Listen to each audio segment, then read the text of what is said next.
Sit down, shut your mouths, and watch The Gift of Gabe.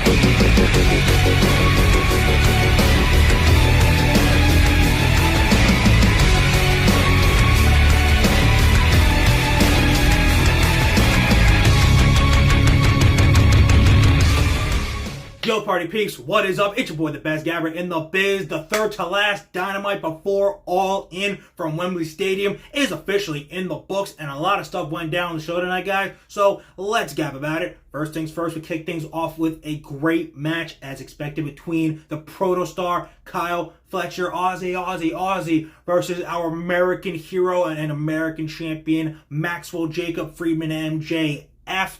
And dude, this match lived up to the hype. It was as advertised. It was a hard-hitting and totally brutal but totally awesome matchup. But obviously, in the end, MJF comes out on top because he's just better than you. And you know it, Kyle Fletcher. But don't worry, bro. The future is bright. You are still going to be shot to the moon over the next decade here in AEW. No worries. However, the story that we should talk about is with Will Ospreay being locked in that room while watching the match, and he couldn't escape in time before his best friend Kyle Fletcher got laid out by MJF.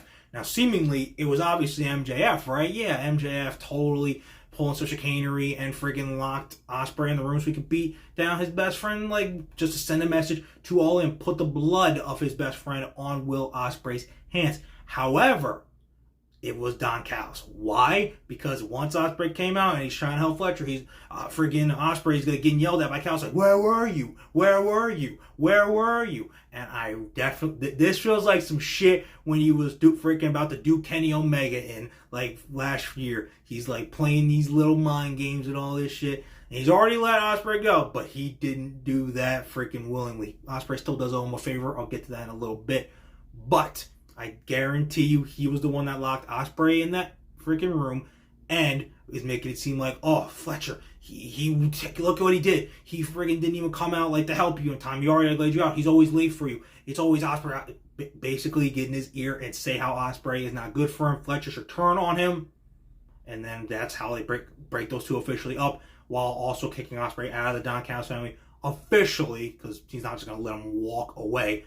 But I think that plan will fail, and as a result, Fletcher stays with Ospreay, and I think probably by the time this all wraps up, Takeshita is back from the G1, and that's when the favor gets cashed in by Don Callis. We see Takeshita Ospreay one more time for the international title, and then that's where Takeshita, post G1 climax, gets them a huge push, wins his first singles championship here in AEW, and that being the international championship. But guys, just for this match against MJF, this theory definitely does have me thinking that Ospreay, on top of the fact that he can't really lose again to MJF, especially not in Wembley, is going to win this rematch in Wembley Stadium and then most likely defend against Pac at freaking All Out. God, that sounds freaking awesome. But until then, our American hero is still the American champion, and for his great contributions and being our one and only American hero that we all can be proud of, MJF, you can thank him later.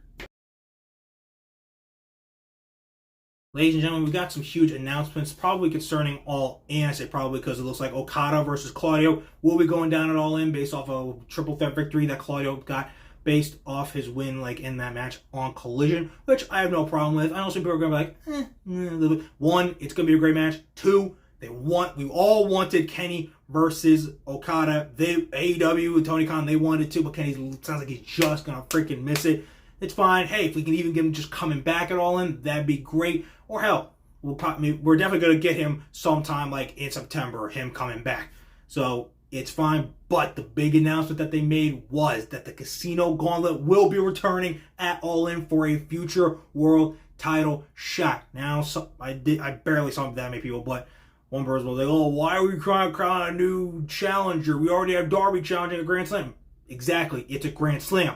That's a pay-per-view Dynamite after All Out. All Out is now 2 weeks after All In. So you have plenty of time to build a challenger. And honestly, even with the 2 week span, I feel like they possibly could go with somebody easy. And they honestly might do Hangman Adam Page. And in this match, I see Moxley coming back. I see Adam Cole coming back. I see Pac being in it, and most importantly, I see Ricochet making his AEW debut, showing the F out, unleashing his full arsenal and shit we have either never seen before or shit he never got to even pull out in WWE, and we're like, oh my god, this is awesome. Granted, I don't think he will get pinned. It's a casino gauntlet. Everybody like fighting against each other, and it's sudden death, so he won't have to get pinned for someone to win.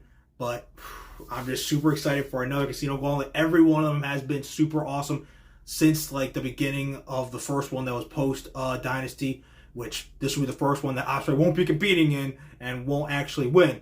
So I'm looking forward to it, and if I'm making my guess, I'm going to guess that the winner will be Hangman, and if he wins, that'll be a very huge indicator for who is going to win Danielson versus Swerve later on in the night. Guys, I said that the Casino Gauntlet was going to be a huge indicator for who was going to win Danielson versus Swerve, because honestly, that's like the only thing I feel we're going to be able to go on like the day of, because I still can't predict this match of who exactly is going to win. After Danielson's super dope match with Jeff Jarrett, we now have Swerve. He's going to try to kill shot, Danielson's young boy in Wheeler Yuta, like playing more of the heel of this match. I mean, it makes sense. Because, like, one, it's just, you could argue it's never really a freaking face, but it's funny in that aspect. But Danielson's the emotional babyface, and a lot of us do still want Danielson to win because, like, this might actually be his last match. And if Swerve is going to win, it really could be Danielson's last match because he's putting his career on the line. And I said it last week, for anybody other than Bryan Danielson, this would be a clear indicator Danielson's going to win. But because it's Danielson, he might just be like, I want to just go out it all in. It's the perfect spot, like over 50,000, maybe close to 60,000. Like people, like at the biggest event like for AEW, like he might just be like, that's it. So up to All In, I'm gonna have like no idea who's gonna win this, but depending on who wins that Casino Gauntlet, that could be the biggest indicator. If Hangman wins, it's gonna automatically be Swerve. So that's gonna be a little hard for then some people to be like, damn it, Danielson's gonna lose. This is the end, man. I'm not ready. But if it's not Hangman, then it might be like, oh shit. Danielson gonna win? Like, let's say it's Adam Cole. He's gonna be making a comeback. What if Adam Cole wins and Danielson wins, and then Danielson's like, I only want to hold the belt for like 2 weeks. Drops it to Adam Cole literally 2 weeks later. Adam Cole, baby, new AEW World Champion. Guys, this friggin' match has so many possible different scenarios that could lead into multiple different scenarios for All Out, and I love it. But let's just get down to the nitty gritty.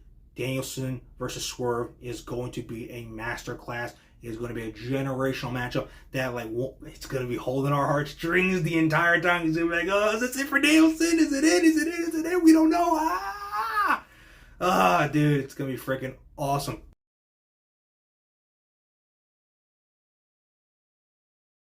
Okay, you guys, that is Dynamite. We are done. Keep putting the rearview mirror. We are done. I still can't wait for All In. It is only 18 days away. However, at the same time, we are building for Bash in Berlin. The first couple of matchups were made this past Monday on Raw, with Gunther defending the world title against Randy Orton in a rematch of King of the Ring. What other matchups will be made official this Friday on SmackDown, where Cody Rhodes will be proudly standing tall after defeating that fake-ass Tribal Chief wannabe Solo Sikoa. And speaking of the Tribal Chief, the real Tribal Chief, the head of the table, Roman Reigns, is back. So throw your ones to the sky, because the Bloodline reunion that's going to be Usi is nigh. God dang it, SmackDown just got cinema back.